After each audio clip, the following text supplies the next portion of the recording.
Hello, listeners. This is Kat, and welcome back to Put Your Hands Up Podfics. This will be the continuation of Fellow Feeling. This will be Part 9, Chapter 8, entitled A Talk About Your Past.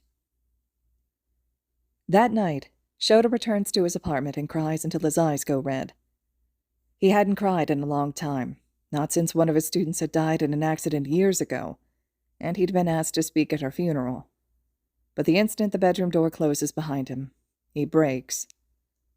He's seen a lot of terrible things throughout his years as a teacher, and even more as an underground hero. But this is the first time he's been confronted with something like this. Because he'd suspected that something was wrong between Midoriya and Bakugou even before that patrol, but he'd never imagined it was something like this. That Midoriya's own father had tried to. He swallows hard, trying to contain the mix of nausea and horror that shoots through him. He's dealt with abuse before. He's helped extract students from abusive situations even. But the mental image of a 5-year-old Bakugo slumped against a wall, one of his broken ribs stabbing into his lung while Midoriya sobs, fighting for his life against his own father, is just too much. It makes sense now. All of it. And he'd been so wrong.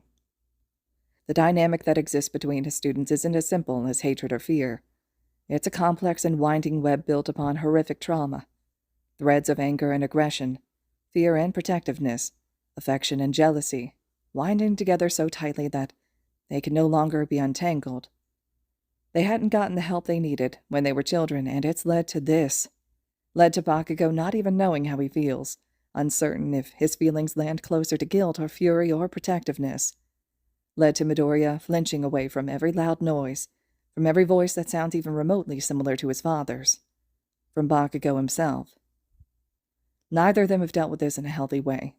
And now, Shouta is left with the consequences. It takes a long time for him to fall asleep that night. But when he does, all he can see is a scrap of a child, green-haired and screaming, falling still and cold beneath his father's hands. The next day, Midoriya is ready for visitors. Shouta still hasn't gotten an update on his condition, the doctors having been rather tight-lipped other than assuring him that he's still alive, so he's prepared to wrangle a more concise diagnosis out of someone today. However, what he isn't prepared for is walking into Midoriya's hospital room and finding 2 women sitting at his bedside, one of them weeping quietly into the shoulder of the other. His eyes shoot immediately to the crying woman, and his heart sinks. Her hair is dark green, her face round and freckled, and he'd have to be an idiot not to see the resemblance. This is Midoriya's mother. She hasn't noticed him yet, too busy crying into the other woman's shoulder, whom he immediately recognizes as Bakugo's mother. It makes sense that the 2 of them would be here together, considering what Bakugo had told him yesterday. This must be like looking into the past, seeing their children battered and unconscious in their hospital beds. Then his eyes drift to Midoriya, and his chest tightens with pain. He is just as pale now as he'd been in those tunnels, so pale that the white of the hospital sheets nearly matches his skin, and the swath of bandages he can see poking out from beneath the blankets practically blends in with the rest of him. His face is obscured by a plastic mask, tubes and wires sticking from his mouth and his arm, where an IV is nestled beneath his skin. His chest moves, steady and slow, aided by a ventilator, which is terrifying, Shouta thinks, because it means he's not breathing on his own. But he's alive. He's alive, and that's what matters. He clears his throat awkwardly, which makes the women jump. Inko was the first to look at him, her eyes watery and sad. She doesn't seem surprised to see him, but that's a given. She had been the one to give him permission to visit, after all. Mitsuki looks a bit more surprised. She narrows her eyes at him, calculating, and doesn't seem quite as eager as Inko to welcome him. "Well now," Mitsuki punches out, sharp and unceremonious. "What a coincidence, running into you in the middle of the mess you've caused." He blinks, caught off guard, before he remembers that this is Bakugo's mother. He can't take her bluntness at face value. "Is this a bad time?" It's a stupid question, and he regrets it immediately as Mitsuki's expression turns sour. But Inko's the one that answers him, assuring, "No, please, you can come in." He steps further into the room, letting the door swing shut behind him, and traps himself between an irony glare from Mitsuki and a quiet sob from Inko. He hadn't expected them to be here, but he can't exactly turn tail and run now. He owes them an explanation and an apology for what's happened to their children. I thought the purpose of the dorms was to protect them from situations like this, Mitsuki barks, keeping a protective arm around Inko's shoulders. When I asked you to look after them, I assumed you'd listen. He winces. It's criticism that he deserves, to be sure, but it's still painful to hear it spoken aloud. You have my apologies, he says, though he knows it's not nearly sufficient. He's caused Bakugo and Midoriya's families enough worry for a lifetime already without this. I believe that the security measures we'd taken would be enough to completely ensure their safety. Clearly I was mistaken. Mitsuki narrows her eyes. Putting my Katsuki in danger is one thing. He's strong, he can take care of himself. But Izuku? He's hardly more than a scrap. He never should have been involved. Which is an interesting take, Shouta thinks, considering that he's watched that so-called scrap blast through villains 3 times his size. Then again, he does seem to end up grievously injured far more often than all of his classmates combined. From an outsider's perspective, he probably does look weak. Shouta gives a stiff bow, mindful of his caste. It was my mistake, and I take full responsibility for it. Please believe me when I say that it was not my intention to put either of them in danger. Inko gives a watery sniff. We spoke to Principal Nezu, she says, her voice thick with tears. He told us that you did everything you could to make sure the patrol would be safe. But still... You're giving him too much credit, Mitsuki snaps. Safe patrols don't end with one of their participants in a coma. He goes still. Coma? Oh, Mitsuki says, arching a brow. You didn't know. He looks at Midoriya again, hard in his throat. Suddenly, the frightening number of tubes shoved down his throat makes sense. Shouta isn't sure what it is. Maybe Mitsuki can read the grief on his face or can feel the sorrow radiating off him in waves. But as she looks at him, she just deflates. And it reminds him frighteningly of the way Bakugo had slumped over before he'd finally admitted the truth of his past with Midoriya. In this moment, the family resemblance is almost haunting. Mitsuki leans back in her chair, the fierce creases in her expression beginning to relax. You really didn't know, she says, sounding a bit guilty. I guess that makes sense. The doctor just told us this morning. It's very light and medically induced. They're trying to give his body time to repair itself. His breath is stuck in his throat. He has to try once, twice, 3 times before he can convince his lungs to work again. Do they know if he'll recover? Mitsuki curls her fingers tightly in the fabric of Inko's sweater. They're still not sure. It depends on how he responds to treatment. If he can build up his strength, they can use regenerative healing quirks to help repair the damage that's been done to his heart. But if he starts to go downhill, or if he doesn't regain his strength... Inko gives a particularly impassioned sob, and Mitsuki's jaw snaps shut. It's a waiting game, then. Nearly 2 days after the attack, and Midoriya's life is still hanging in the balance. You should know, Shouta says. Bakugo did everything in his power to defend him. He saved Midoriya's life more than once in those tunnels. He was exceedingly brave, and even though Midoriya was injured, he did everything he could to hold himself together until help arrived. They both performed admirably under impossible circumstances. Fresh tears spring to Inko's eyes. Always looking after each other, she whispers. Such good boys. Mitsuki shoots her a knowing glance. There's pain in her eyes, and Shouta can't help but wonder if she's remembering all those years ago, when she'd gathered with Inko in the hospital for a very similar reason. How hauntingly parallel must these 2 days seem, even separated by over a decade. Excuse me, Mrs. Midoriya. Call me Inko, please, she sniffs. Inko, forgive my intrusion, but Bakugo said a number of concerning things when I visited him earlier, mostly involving something that happened to him and Midoriya in their past. And, if it's not too painful, I was wondering if you might confirm something for me. There's a beat where Inko just stares at him, eyes wide, lips slack, like the request has brought back the worst of her memories. And while she continues to watch him, a frightening emptiness gathering behind her eyes, Mitsuki is the one that answers him. Mitsuki just looks at him tiredly and says, So you found out?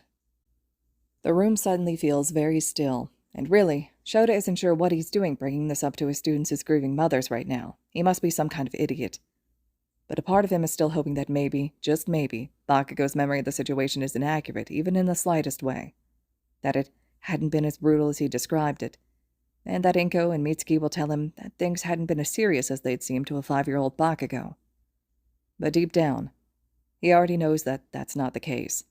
Bakugo is many things, but willing to exaggerate about something like this isn't one of them.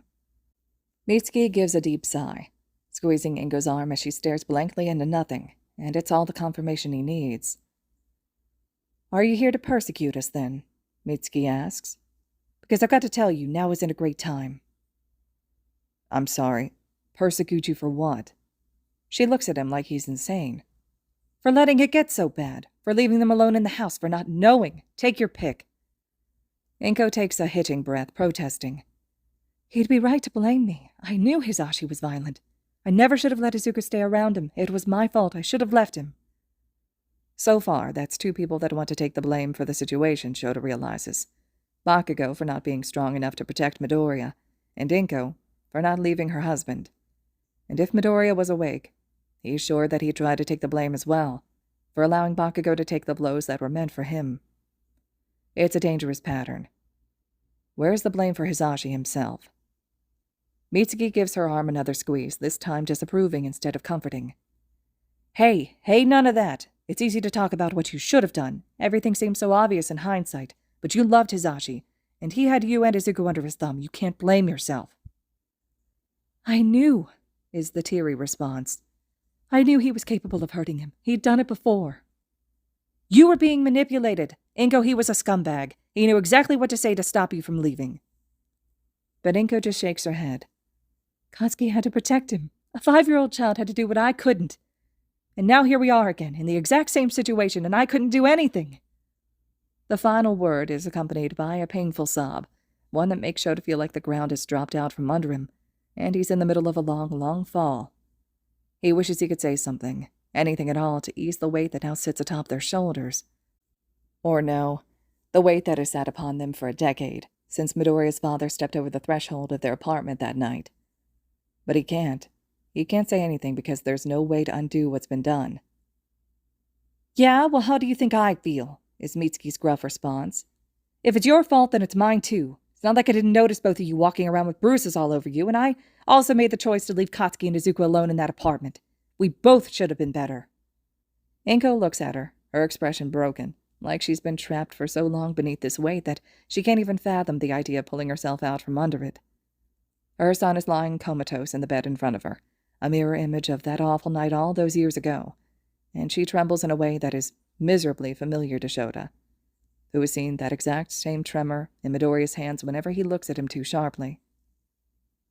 "Izuku is going to be fine," Mitsuki says, sounding far more confident than she probably feels. "Hisashi couldn't kill him the first time, and this villain isn't going to be able to kill him now. Katsuki protected him again. You'll see." Inko resumes her crying, loud and desperate, and Shouta can't take it. Mitsuki looks at him, up into his face, and her eyes are indescribably tired.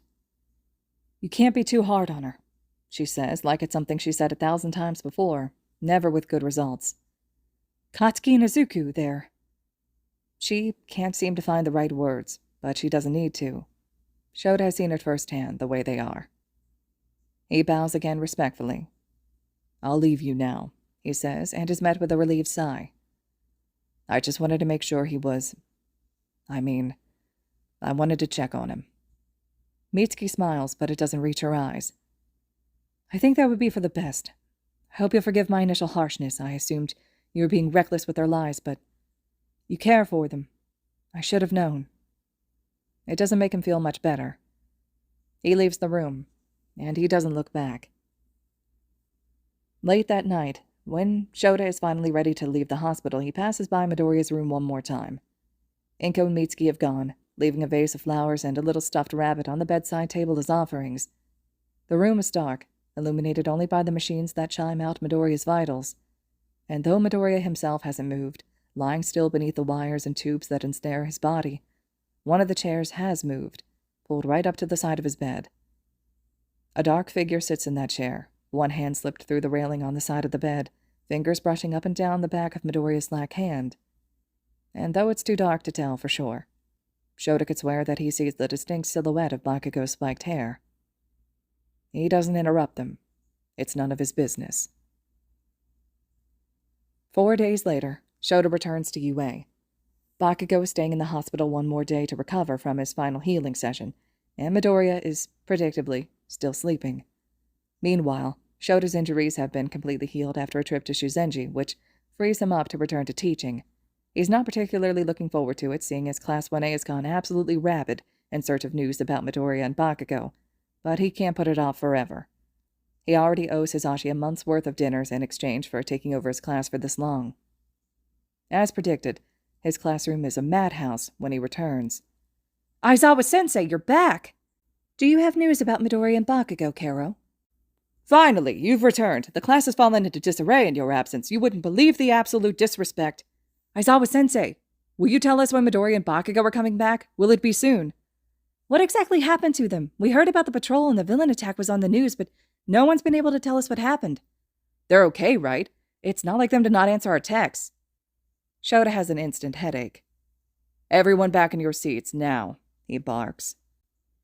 Then, when they hesitate to obey, unless you all want work detail, I'm sure dorm bathrooms could use a good cleaning if you have nothing better to do with your evening.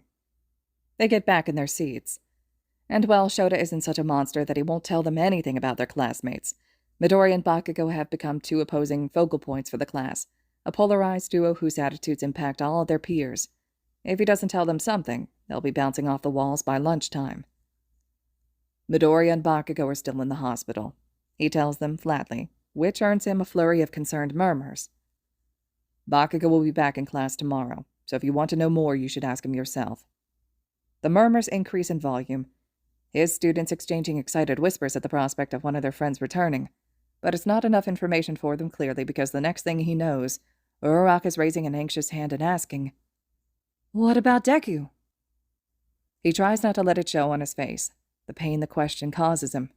He doesn't want to tell the class the truth that Midoriya is still asleep, and though he's been making slow improvements over the past week, he's not ready for the doctors to bring him out of his coma. There is good news, though. After a week of steady improvements, the doctors now seem confident that Midoriya is going to live. Unfortunately, that doesn't mean his recovery is going to be easy. The strain placed on his heart will take a long time to fade, and after a week of unconsciousness, he'll have at least some issues with mobility. But he's going to live, and that's what's important. Finally, with the expectant eyes of the class upon him, he settles on. Midoriya will be staying in the hospital for a while longer.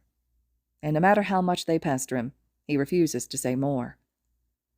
The rest of the day passes tensely, but it's nothing compared to the next day when Bakugo returns to class. It's impressive. To anyone on the outside, he seems completely fine. He bites and snaps at his classmates like nothing has changed, and absolutely refuses to say a single word about the villain attack or Midoriya's condition, no matter how fiercely his friends needle him. He really looks like nothing is wrong, like he hasn't just spent a week in a hospital bed, his childhood friend dying down the hall, and told Shouta the truth about his past. After what he's gone through, how can he manage to act so normal? But then Shouta looks closer and he sees it, the slight crease between his eyes when he speaks, like he's curating every word before it leaves his mouth. The way he cringes when a hand lands unexpectedly on his freshly healed arm, the way he snarls at his friends when they get a bit too close, press a bit too hard for answers. So no, he's not okay. Not yet. But he's trying. He sends Bakugo to his first therapy session at lunchtime that day. When he returns, his eyes are slightly red, but he seems calmer. A week goes by this way. As the days creep by, his class gives up on wringing answers out of Bakugo. Instead, a dull, anxious haze settles over them, as they go longer and longer without hearing any specifics on Midoriya's condition. And Shouta is anxious too. He knows that Midoriya is improving based on the little text he gets from Mitsuki, who had wrangled his number from Bakugo's phone, he's certain. But the updates are few and far between, and as the week draws to a close, marking 14 days of hospitalization for Midoriya, there's no sign that he's going to awaken anytime soon. Until one day, it happens. Izuku woke up, is the text he gets from Mitsuki, lighting up his phone at 3 a.m, and because his sleep schedule has never been the best, he is awake to see it. He doesn't go to visit him immediately, though, after what he's been through, and knowing what he does about his past, he can't imagine that Midoriya wants to be shocked so soon after awakening. Mitsuki shoots him one more text to let him know that Midoriya is okay, and that's all he gets. Bakugo isn't in class the next day. Shouta doesn't need to ask to know where he's gone. The next day, he stops Bakugo alone in the hall. "How is he?" is what he asks, and because Bakugo is long past the point of trying to deny the fragile, complicated thing that exists between him and Midoriya, he doesn't try to deflect the question. "He's weak," Bakugo tells him darkly. "He's only awake for a few hours at a time, and he looks like a ghost. Sounds like his heart is doing better, though, and he's regained enough strength for the nurses to heal most of the remaining injuries." It's good news. Shouta breathes a sigh of relief. The bell rings, signaling Bakugo to head to class, and he turns away, but he doesn't get more than a few steps down the hall before he hesitates, throwing a glance over his shoulder and says, "Hey, you should go see him." "Do you think he's ready for that? The last time he saw me, he was terrified of me." "That's why you should go see him. You know everything now, so you should at least acknowledge it. He's always been stupid and emotional, so it'll make him feel better to know you don't think less of him for it." It's such a strangely considerate request, it throws him. He doesn't think he's ever heard Bakugo speak so thoughtfully about a classmate. But then again, Midoriya is clearly a special case. "I don't want to force him to talk to me," Shouta says, because it's true. After everything Midoriya's been through recently, showing up on his doorstep demanding to talk about the most traumatic event of his life hardly seems like a good idea. "Yeah, well," Bakugo looks away. "He's always been a stubborn nerd. When he needs help, he won't accept it unless it's forced upon him." "I understand." And he does. For as harsh as Bakugo has always seemed, he can so clearly see now that he cares. If Midoriya refuses to help himself, then Bakugo will seek it out in his stead. A pang shoots through him at the reminder of how terribly he'd misjudged their relationship. "You're a good friend," he tells him, which makes Bakugo go red in the face, though whether it's out of fury or embarrassment, he can't tell. "Oh my god, shut up," Bakugo groans, turning fully away. "Fuck you, I'm a good friend." Language, Bakugo. His lips peel back over his teeth like he wants to say something truly vicious to that, but he restrains himself. "I'm leaving. Maybe late for the therapy you signed me up for. I'm blaming you when she asked where I've been." Of course, Shouta had completely forgotten. Bakugo has been meeting with a therapist several times a week, and this is one of those times. He hates to keep him even a moment longer. He clearly needs every moment he can get with his therapist, but he's just selfish enough to ask. "The therapy, has it been—" Bakugo doesn't let him finish. He looks at him, teeth bared, and bites out. "That's none of your business." But the thing about that is, the sharpness behind his eyes is gone. Shouta smiles. "I'm glad."